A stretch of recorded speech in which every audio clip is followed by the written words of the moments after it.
গল্পের আজকের নতুন গল্প শিবশঙ্কর মিত্রের লেখা মধু আনতে বাঘের মুখে। শিবশঙ্কর মিত্র 1909 সালে বাংলাদেশের খুলনা জেলার বেলফুলি গ্রামে জন্মগ্রহণ করেন। বহু বই লিখেছেন। তার লেখার বিশেষ প্রিয় বিষয় সুন্দরবন। তিনি সেখানে গিয়ে বহু সময়ও কাটিয়েছেন। তার সুন্দরবন বইটির জন্য ভারত সরকার 1962 সালে তাকে শ্রেষ্ঠ শিশু সাহিত্যের পুরস্কার দেন। সুন্দরবন নিয়ে লেখা তার অন্যান্য বই সুন্দরবনের আরজান সর্দার, বন বিবি, বিচিত্র এই সুন্দরবন, রয়্যাল বেঙ্গলের আত্মকথা ইত্যাদি।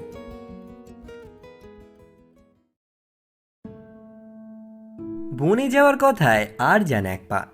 পেট পুড়ে নাস্তা খেয়ে বনে মধু কাটার জন্য তৈরি হলো। ধনাই, আরজান ও কাফিল। মধু কাটতে 3 জন লোক চাই। একজন চটমুড়ি দিয়ে গাছে উঠে কাস্তে দিয়ে চাক কাটে, আর একজন লম্বা কাঁচা বাঁশের মাথায় মশাল জেলে ধোঁয়া দিয়ে মৌমাছি তাড়ায়, আর তৃতীয় জন একটা বড় ধামা হাতে চাকের নিচে দাঁড়ায়, যাতে চাক কাটা শুরু হলে সেগুলি মাটিতে না পড়ে ধামার মধ্যেই পড়ে। যে সে কিন্তু মৌচাক কাটতে পারে না। লোকে বলে, মন্ত্র জানা চাই। মন্ত্র দিয়ে মৌমাছিকে ভুল পথে চালিত করতে হয়। তা না হলে একবার শত্রুর খোঁজ পেলে লক্ষ লক্ষ মৌমাছি ছেঁকে ধরে তাকে কামড়ে শেষ করে দেবে। ধনাই মন্ত্র জানে, সে নিজে তাই বলে, কিন্তু লোকে তা বিশ্বাস করে না। তারা ভাবে, ধনাই মামু গুয়ার, তাই গুয়ার তুমি করেই মধু কাটে। দলের সঙ্গে একটা কলসও থাকে।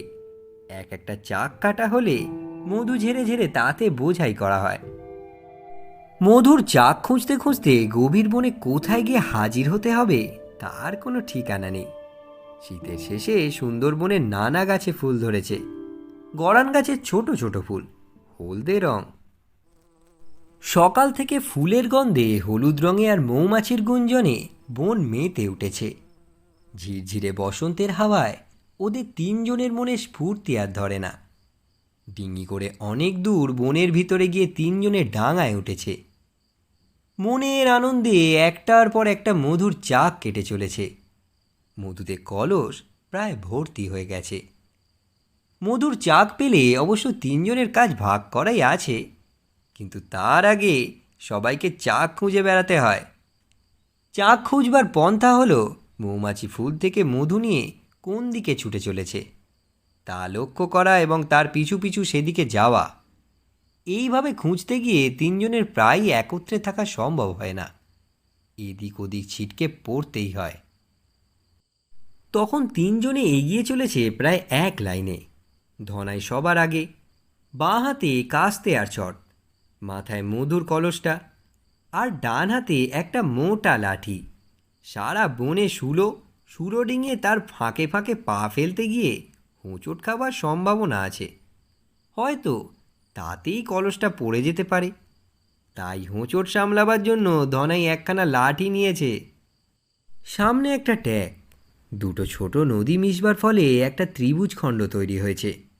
এই ধরনের ত্রিভুজ আকারের জমির মাথা ট্যাগ বলেই পরিচিত। ট্যাগের দিকে সামনেই একটা গরান গাছ, তার ওপাশে হেঁদো বনের ঝোপ। গরান গাছে মধুর চাক দেখে ধনাই ওদের দিকে চিৎকার করে বলল, আরে আরে, একটা চাক পেয়েছি।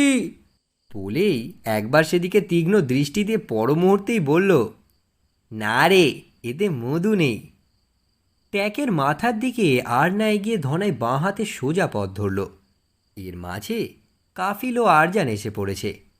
আরজান বিশ্বাস করতেই চায় না। বলল, ধনাই মামু বললে কি হবে, মধু হলেও হতে পারে।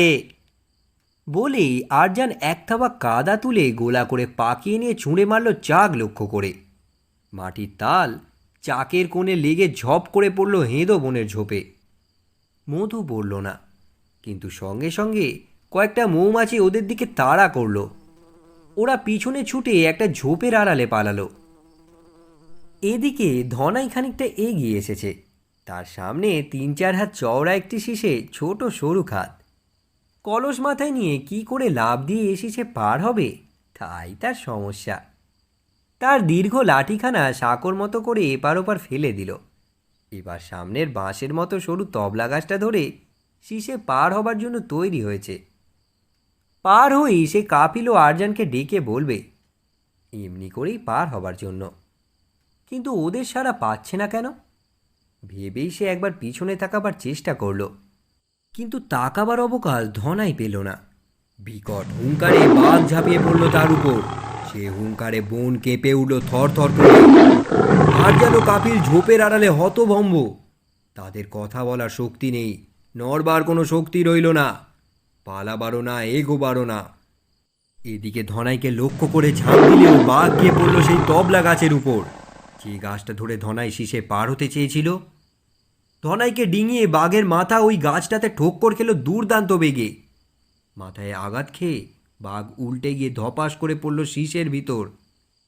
তবলা গাছটা বাঘের থাবা থেকে ধনাইকে বাঁচালো বটে, কিন্তু তাকে বাঘের লেজের বাড়ি খেতে হলো সপাং করে।